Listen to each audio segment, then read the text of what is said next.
Vamos a empezar a leer las Escrituras a través del Espíritu Santo mediante Jesucristo. Dice así, versículo 10, el capítulo 4 de Filipenses. En gran manera me gocé en el Señor de que ya al fin habéis revivido vuestro cuidado de mí, de lo cual también estabais solícitos, pero os faltaba la oportunidad. No lo digo porque tenga escasez, pues he aprendido a contentarme, cualquiera sea mi situación. Sé vivir humildemente y sé tener abundancia en todo. Y por todo esto estoy enseñado, así para estar saciado como para tener hambre, así para tener abundancia como para padecer necesidad. Todo lo puedo en Cristo que me fortalece. Verso 14. Sin embargo, bien hiciste en participar conmigo en mis tribulaciones. Podemos tomar asiento, amada iglesia. Amén. La clave de tu fortaleza. Pablo estaba escribiendo estas líneas, estaba en prisiones. Aproximadamente había tenido más o menos entre 15 a 16 años de viajes misioneros, rodeando todo lo que es Europa, África, Asia, llevando el Evangelio a diferentes naciones, aldeas y lenguas. Un hombre preparado para un fin, llevar el Evangelio a todo el mundo conocido de aquella época. ¿Fue muy fácil para él? No fue muy fácil, porque había algunas veces que lo apiedraban, lo lapidaban, le metían en el calabozo, lo maltrataban, lo expulsaban de la ciudad, pero él aún así seguía predicando el Evangelio. Amén. Él era un hombre bien preparado en todos los aspectos, pero él se había preparado al principio de su vida para tener una vida cómoda, una vida de honra supuestamente, pero cuando se cruza con el Cristo de la gloria, le enseña a vivir lo que es el Evangelio realmente. Muchas veces hemos escuchado este texto lema que es muy conocido: todo lo puedo en Cristo que me fortalece. Lo vemos en gimnasios, en disciplinas deportivas, incluso cuando se nos está acabando las fuerzas a nivel habitual, ya sea en la vida cotidiana, como papá, como mamá, pero no sabemos la magnitud por lo cual Pablo estaba dando este mensaje. Pablo, en su segundo viaje misionero entre el año 49 a 51, es llevado por el Espíritu a Filipos, porque sencillamente Dios tenía planes para esta iglesia de Filipenses. Filipo era una ciudad griega establecida por Alejandro Magno en conmemoración a su padre, Filipos. Y cuando el Imperio Romano conquistó, respetó ese linaje que tenía Filipos. Era una ciudad que sencillamente era moderna, y ellos adoraban al César del momento.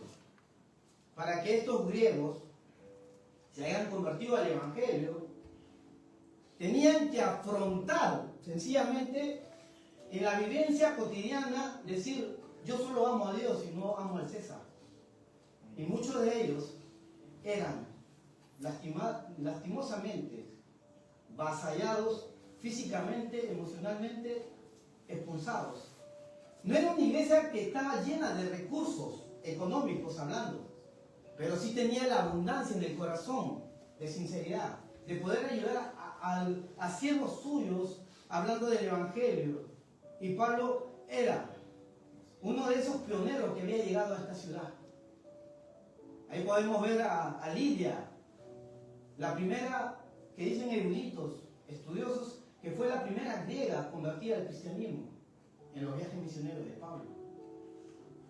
Y podemos ver que esta mujer era llena en obras, que servía a la comunidad, y sobre todo que la comunidad se daba cuenta que esta sierva era una hija de Dios.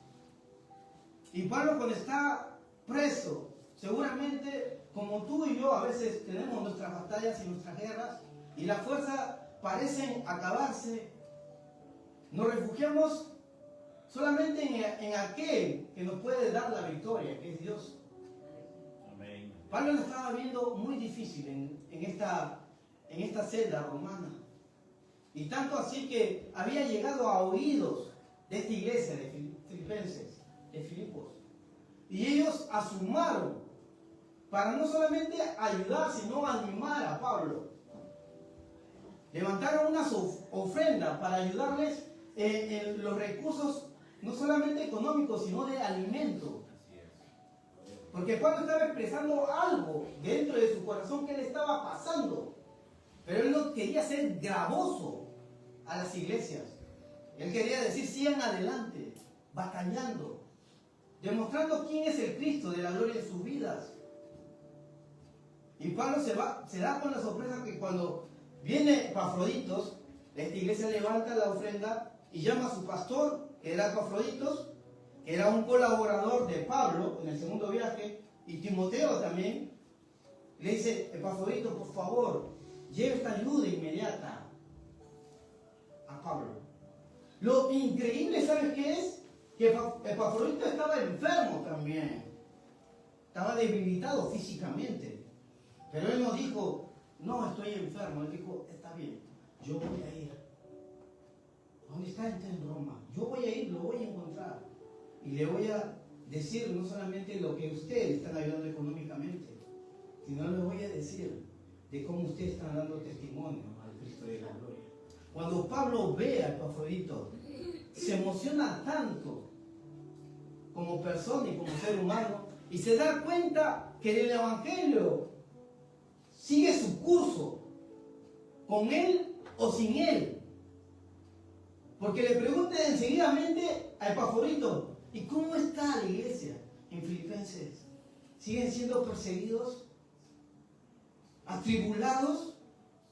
¿Cómo está? Por favor, cuéntame. Amigo mío, hijo mío. Y Epafrodito le cuenta todo lo que estaba haciendo la iglesia. Mira, la iglesia sigue para adelante, estamos creciendo. A pesar de que la gente no quiere saber nada de Dios, nosotros seguimos. Ayudamos no solamente a los ciudadanos, sino tratamos de ayudar a la iglesia de Jerusalén, a otras iglesias. Tratamos de mandar misioneros.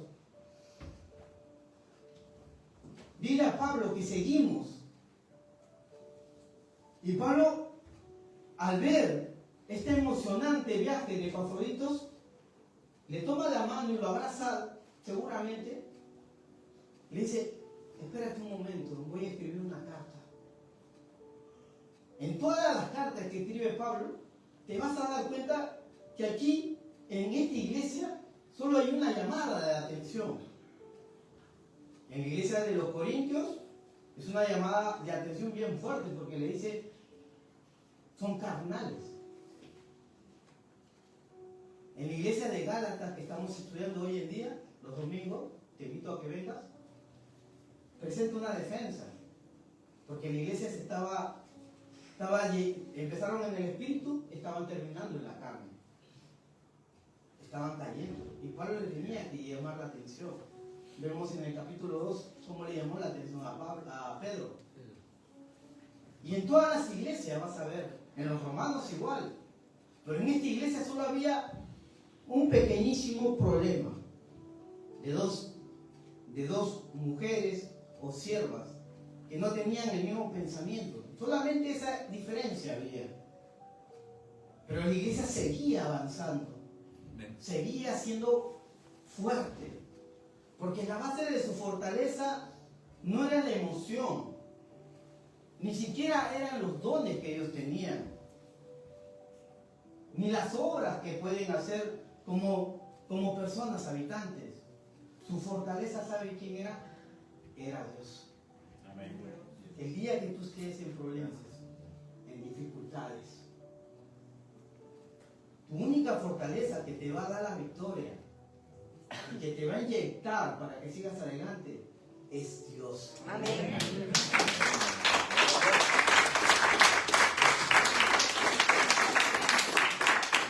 Pablo había pasado un tiempo muy difícil en estas prisiones de Roma. Él decía, mira, tú empiezas a leer todo el capítulo 1 y te vas a dar cuenta cómo estaba la iglesia de Filipenses. Pero vas a ir ahondando en el capítulo 2 y te vas a dar cuenta de cómo la profundidad del capítulo 2, de la vivencia de Jesucristo, que siendo aún Dios en forma de Dios, se despojó a sí mismo y se hizo hombre. Se humilló y terminó la obra para que tú y yo tengamos la vida eterna, para que tú y yo tengamos la fuerza necesaria de seguir adelante, porque cada día que pasa las cosas no mejoran, las cosas van a empeorar. Y si es el año de la multiplicación, van a venir tribulaciones, porque si tú lees la Biblia en Hechos de los Apóstoles, ¿cómo se multiplicaba la iglesia del Señor Dios? Sí, su pensamiento era uno, su sentir era uno, una sola dirección, un solo Señor, una sola fe, una sola convivencia. Pero a pesar de eso, había peligro.